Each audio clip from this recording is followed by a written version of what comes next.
I don't usually play indie games, but it's that time of year when I have to wait for AAA studios to release their yearly slop. And recently the market has been inundated with indie games. And maybe inundated isn't the right word because, my god, the indie scene is just embarrassing AAA studios. Just looking at the 2024 Game Awards, games such as Black Myth Wukong and Balatro were nominated for Game of the Year, alongside AAA games such as a DLC, anime, and a waifu simulator. Oh, and Super Mario 3D World.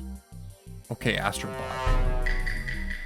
Now, Astrobot did win Game of the Year, but according to the internet, Balatro was robbed. And the Balatro dev probably knows better than most. He's just one game away from winning it big. Even 2025 is stacked with games like Peak, Claire Obscura, Expedition 33, Blueprints, and Hollow Knight Silksong. Finally, the guy whose channel has been dedicated to if there was Silksong news or not can rest. Just to prove the point that indie games are punching well above their weight class, just look at Silksong's player count versus anything Ubisoft has released this year.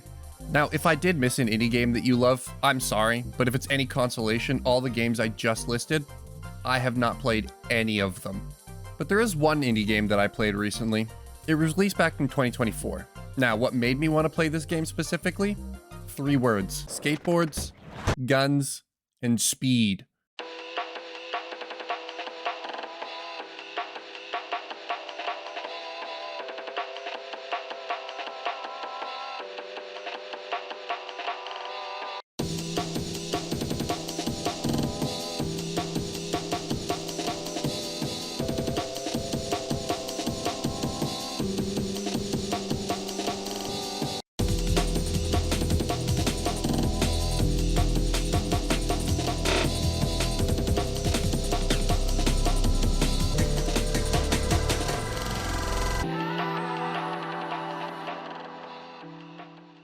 To describe Echo Point Nova as succinctly as possible, it's a spiritual successor to Titanfall and Tribes. The game came on my radar recently because it just received a free update called Under the Clouds. This expansion added a new world for you to explore, a day-night cycle, and swimming. Now, before I talk about the DLC, what is this game even about? And truth be told, I'm not exactly sure. The second I was allowed to explore the map and fly around with a grappling hook, it instantly cured my ADHD. Forget Vyvanse or Ritalin, what you need is speed. Okay, the Steam page says that you're a stranded explorer trying to stop mercenaries from using ancient technology to build WMDs, but I don't really care. This game isn't about story. This game is about the gameplay. To whom? And your goddamn father. Sorry, my face is tired from dealing with everything. The game's bread and butter is movement. The movement system, in my opinion, is nearly flawless. It's fast, smooth, and most importantly, it's intuitive. Your player's movement is based around 2 tools, a grappling hook and a skateboard. The grappling hook works exactly how you think it should. You point where you want it to go, and boom. And thankfully, you keep your momentum. If you want to swing around something, use the grappling hook and you can swing around. Your skateboard allows you to travel at a fixed speed on the ground and in the air. It can drive up walls, and you can have multiple double jumps. Now, the magic of these 2 tools is if you're good enough, you can go an entire battle without ever touching the ground. And you're going to need to. Standing still is death.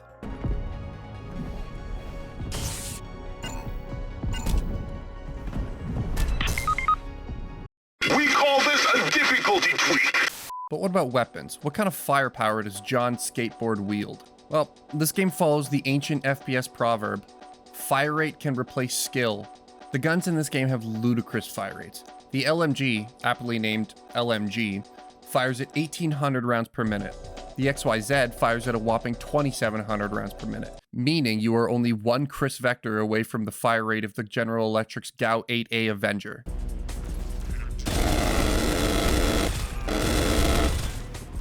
However, personally, I found that most encounters could be solved with a shotgun and an RPG. I found that giving your enemies a flash diet of lead was quite cathartic. Now, the enemies you fight in this game are nothing special, with a few exceptions. There are flying ships that kind of look like the ships from Halo Wars that build your base, mechs in child and adult sizes, and the godless Bubble. Dirty Bubble has been seen everywhere! The Bubble Shield enemies I found to be quite a nuisance, as it requires you to enter the Bubble Shield to shoot them. Sounds simple enough, but that means you have to stop moving. But you don't want to stop moving because then the other enemies will shoot you and you will die quickly. So the best strategy I found for them is to ram them. Splatter spree. Drive straight into them, launch them in the air, and then skeet shoot them. But you're going to want to have awesome aim to do this. This is where the adrenaline perk comes in. The perk allows you to slow down time so you can shoot them. Oh no! And the best part is you get adrenaline by, you guessed it, going fast. Going fast fills up the green little bar right there. But adrenaline isn't the only perk in this game. There's a whole perk system for you to decide how you want to play. If you want to fly around the map and shoot anything that moves like I said earlier, take the perks that refill your double jump on kills. You can also take a perk that allows sniper shots to pop bubbles, negating the need for adrenaline, or just an extra way to kill them. Now, the perk system is limited by your power, which you get by finding more hats around the map. There are, however, perks that take no power. These are fun perks that change things about the game. They function similar to the skulls in Halo. Perks that make it so that everyone, including you, dies in one shot. Or perks that make it so that more enemies spawn. Or completely cosmetic fun perks like paintball, which just gives a paint effect to your gun. Or random hats, which gives every enemy a random hat. Now, you find perks by doing scans around the map or by just finding them. The scans in this game are just the enemy encounters on floating islands.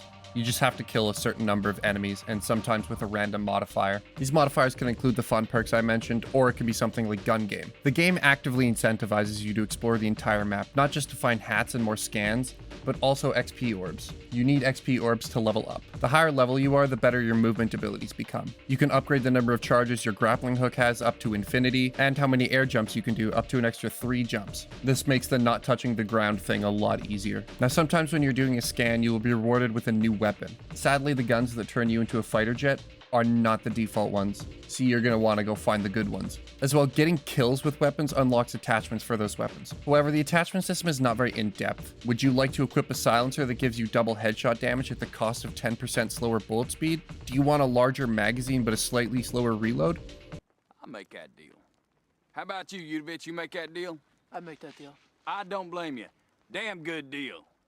Attachments in this game operate more as an upgrade than a choice, which is fine, but it's just less choice. Now, you also have 4 powers at your disposal: a grenade, wind, freeze, and combust.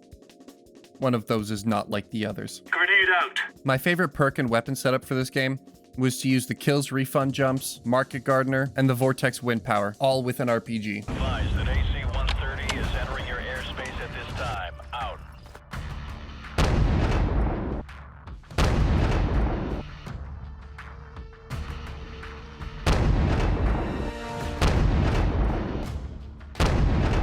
Now, before I talk about the fact that this game has boss fights, which when I went in blind surprised me as well, I want to mention the actual map of this game. Now, from the offset, it seems like this game would be non-stop action where you just need to double dip on caffeine to survive. But there are actual peaceful moments in this game where you get to take in the breadth of the world. There's a diversity of biomes in this game, from the plains, a desert, a snowy tundra, a volcanic area, a glacier, and all of them have their own charm to them. And on top of just the world, this game has a fantastic soundtrack. The music in this game captures the solitude of traveling across large swaths of land beautifully.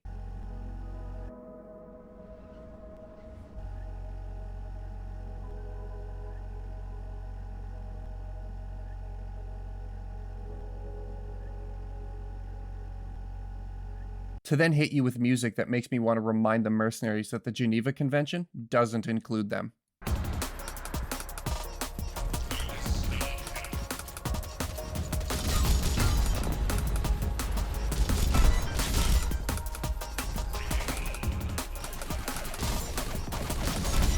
There's not much more I can say about the music. It's just phenomenal. Oh, right, bosses. So, there's a train in the desert, an ice dragon, and a giant lizard in a volcano. Now, to be completely honest, these fights are a little glitchy. And maybe glitchy isn't fair. You see, the bosses are always moving, and the goal is to board the boss and destroy the red targets. But because they are always moving, the momentum of you and the boss are treated separately, meaning that even when you board, you are still moving backwards. Still, this isn't a massive issue, as if you just keep moving forward with enough speed, you don't notice it. But once you stop on the boss, it's kind of hard to get moving again. Bosses would be the only thing in this game that I say was kind of mediocre. Once the visual spectacle of them goes away and wears off, you start to notice the momentum issues. But again, compared to the rest of the game, the bosses being mid is nothing, because this game is so astronomically stellar that I only noticed the boss's mediocrity after the fact when making this video.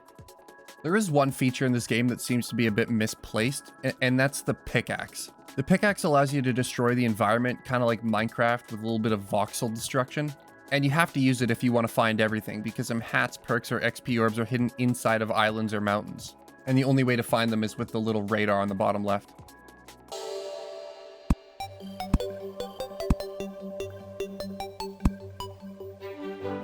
This game does have decent replayability. There are two modes in this game. The main story mode, where you unlock the whole map fighting bosses to complete the story, and the Roguelite mode. The Roguelite mode has no bosses, just waves of enemies on sections of the map. You can explore to any island you want, or you can just use the Find Next Scan button in the shop. Now, the gimmick of this mode, if you're not familiar with what Roguelite means, you start out with nothing, similar to the story mode, but unlike the story mode, the enemies are much harder off the start. You still have adrenaline off the start, though. Just like the story, you get perks for completing scans. But again, it's a random reward. You don't know which perk you're going to get. So you could have a completely fried build, or you could have an OP build. It's all up to chance. Luckily, in this mode, there is no power, meaning that the perks you can equip is unlimited. That means there's no hats in this mode. There are, however, still XP orbs you have to find, which helps you level up your shop so you can select perks that you want and buy weapons that you want. Now, you're not guaranteed which weapon you're going to get, just like the perks you buy from the shop, but at least you know which weapon class you're getting. You're buying an explosive weapon, you're buying a pistol, you're buying an SMG. You just don't know which one you're getting, and then you're stuck with it once you have it. Now, thankfully, because it's a roguelite, when you die, you don't start from scratch again. You keep your level, meaning that you don't have to worry about getting power from XP orbs again, so your shop always is at level once you've leveled it up there. What you do lose is your weapons and your perks, which you have to randomly get again. Because you start at a harder difficulty in the roguelite mode, encounters will have more modifiers added to them. Modifiers like headshots only, or the floor is lava, which does exactly what it says on the tin. There is no final boss in the roguelite mode. Instead, it's just a huge encounter with multiple waves that you have to fight against. But I do like this more than the story mode because the final wave makes me want to push the game's movement system to its limits just to survive it.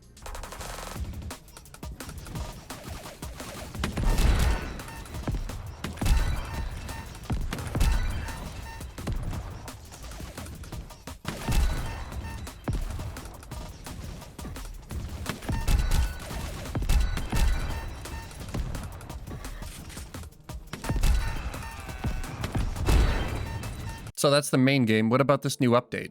The serenity and beauty of the first map traveling from island to island is only improved upon with the Under the Clouds expansion.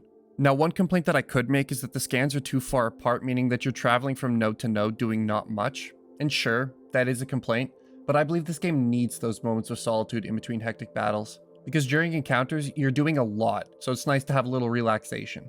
And with this expansion, the moments of solitude are only improved upon by the newly added day-night cycle. The day-night cycle adds two new things to the game, in my opinion. It makes the game more beautiful, but it also adds a lot of darkness to the game. But don't worry, you get a flashlight. At night, this adds a cool visual. It acts almost like a modifier where it's harder to see enemies at night. Swimming was also added to this expansion.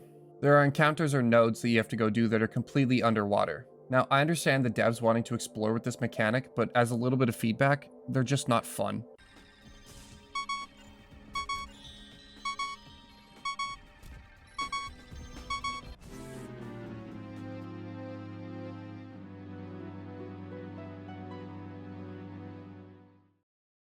The best part of this game is its speed and momentum, so why would I want to be slowed down by water? But just to emphasize how good this expansion is, this is my only complaint. And I also don't think it's fair to complain too harshly, as this is a free expansion, and it's a good expansion, for a good game. The Under the Clouds map functions the same way as the main map, having a regular exploration mode or story mode, and then the roguelite mode. To me, Echo Point Nova is a reminder that there's still innovation to have in the FPS formula. Not every game needs to be Call of Duty. Titanfall 2 was a reminder of that, and this game feels like it carries on that spirit. If you're looking for a fun game that only costs 25 freedom dollars, then I highly recommend.